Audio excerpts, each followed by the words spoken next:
Hoş geldiniz müzikler.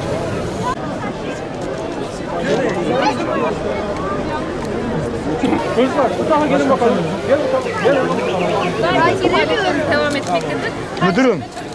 Tamam.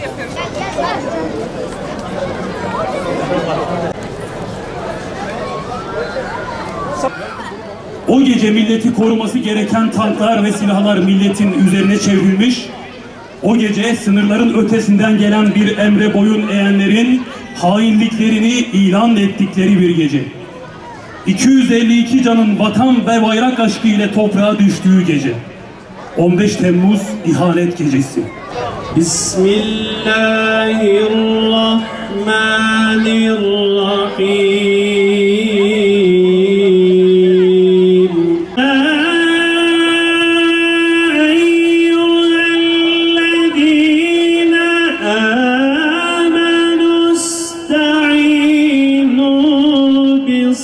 الصبر والصلاة يا أيها الذين آمنوا استعينوا بالصبر والصلاة إن الله مع الصابرين. 15 Temmuz'un karanlığını aydınlatan ve hainlere karşı gövdesini siper eden, devletine, milletine, istiklaline ve iradesine sahip çıkarken şehit düşen tüm kahramanlarımıza Allah'tan rahmet diliyor. Gazilerimiz de şükran ve minnetle yad ediyor.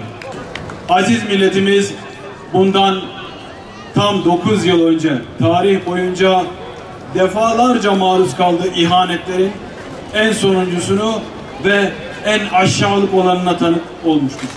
15 Temmuz 2016 gecesi milletimize ve devletimize kasteden hainler demokrasimizi yıkmak, özgürlüğümüzü elimizden almak ve ülkemizi karanlık bir geleceğe sürüklemek istemişlerdir.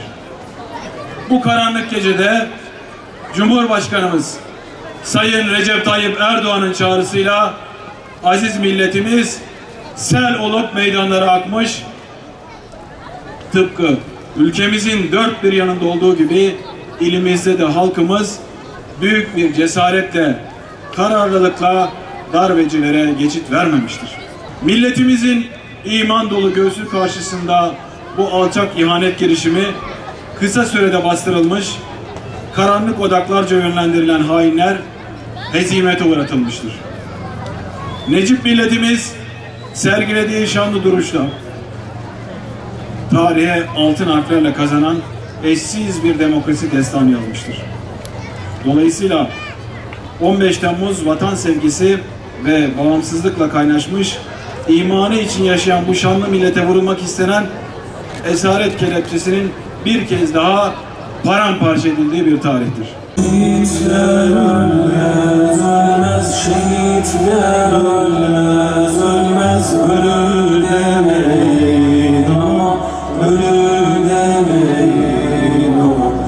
Bizi de bulur mu ölüm, bizi de bulur mu ölüm, bir cami avlusunda, bir cami avlusunda. doysunlar, şehit kanına doysun, şehit kanına doysun. Bulvarlar soğuk beton, bulvarlar soğuk beton. 15 Temmuz gecesinde vatanımızı işgal etmek, istiklal ve istikbalimizi sonlandırmak isteyenlere karşı bizlere yardım eden sensin ya Rabbi.